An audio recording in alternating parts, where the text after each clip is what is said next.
Constraints in Project 2007. Hi, and welcome to the new chapter on Constraints and Conflicts in Project 2007.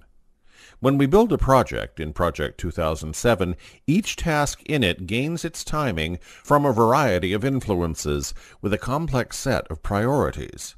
In addition to all these influences, we can apply constraints to individual tasks. A constraint is a restriction that we place on a task to control when it can start or finish, whereas deadlines, on the other hand, are more informational and are used to alert us when we're running late. They don't control the timing of tasks in any real sense. Be clear with this difference, right? Right. So, constraints and deadlines are not the same. Before working with constraints, we'll first talk about constraint types in Project 2007. Actually, there are three types of constraints in Project 2007. First, we have flexible constraints. Flexible constraints don't tie a task to a specific date. They simply identify whether to start the task as soon as possible or as late as possible. Next, we have semi-flexible constraints. These do have a date attached to them, but they don't require the task to start or finish on the exact date. That is, we can set a task to start no earlier or later than a specific date, and finish no earlier or later than a specific date. And finally, inflexible constraints. These tie a task's start or finish date to a specific date. Depending on the constraint we choose, the task must start on a specific date, or it must finish on a specific date. There are totally 8 types of constraints in Project 2007. First, we have 2 types, as late as possible, ALAP, and as soon as possible, ASAP. These two come under flexible constraints. First, we'll talk about as late as possible. This schedules the task as late as possible, with the task ending before the project ends and without delaying subsequent tasks.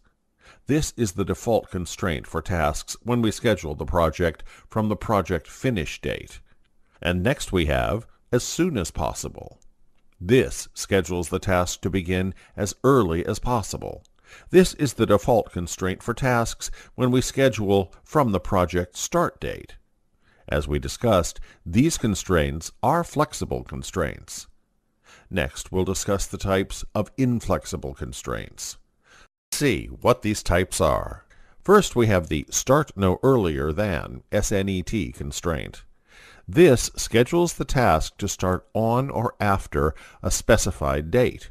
We can use this constraint to ensure that a task does not start before a specified date. Next, we have finish no earlier than FNET. This schedules the task to finish on or after a specified date. We can use this constraint to ensure that a task does not finish before a certain date. Next is start no later than SNLT. This schedules the task to start on or before a specified date. We can use this constraint to ensure that a task does not start after a specified date. And finally, we have finish no later than FNLT. This constraint schedules the task to finish on or before a specified date. We can use this constraint to ensure that a task does not finish after a certain date. These 4 tasks come under the heading of semi-flexible constraints. Now this is going to be the final type, inflexible constraints. We have seen 4 plus 2, so totally 6 types of constraints. So 2 constraints fall in the category of inflexible constraints. They are going to be must finish on, MFO, schedules the task to finish on a specified date.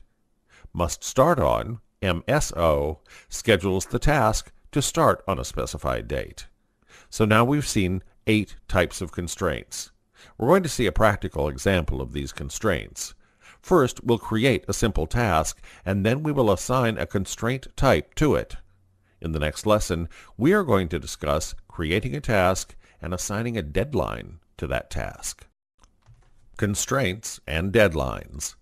In our previous lesson, we talked about the types of constraints. In this video, we're going to talk about constraints and deadlines. The condition that we have in setting a constraint is that we can set only one constraint for a task. Setting a constraint involves selecting the type of constraint we want in the task information dialog box.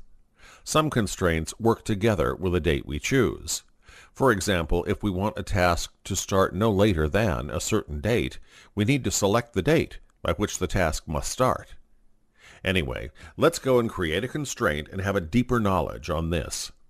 We have the Project 2007 open, and we have several lines of tasks. One thing we have to understand by default is constraints are set to all tasks displayed here. Strange, right? Yes, constraints are set to all the tasks. Double-click this task to open the Task Information dialog box. Click on the Advanced tab. See the constraint type here? It's as soon as possible. So this task has to start as early as possible. Not only this task, but all the tasks here. If one task finishes earlier, then the next task starts immediately. So that is a constraint, and this has come by default. If we want to make a change to this constraint, we have to change the constraint type. So these are the constraint types. As we discussed, there are 8 constraint types. So we have 8 constraint types here. Let's change the constraint type. Click Cancel here. Now I'm going to select a particular task. Let's select this task. I'm going to select a constraint type.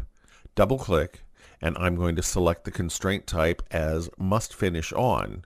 I selected Must Finish On, and I'm going to fix a date to this constraint.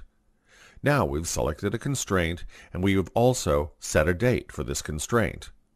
Finally, click OK. Now a constraint has been assigned to this task. If we want to assign a deadline, we can assign that also. Again, double-click to open the Task Information dialog box. Here we can assign a deadline. We have to select a particular date. I am not going to set any deadline here, so let's just click on OK here. Be clear on one thing. Strictly speaking, deadlines are not constraints. Deadlines differ from constraints in that they don't force the timing of our tasks in any sense. If we set a deadline, it simply causes Project to display a symbol in the indicator column if the task has run past the deadline, to alert us so that we can panic.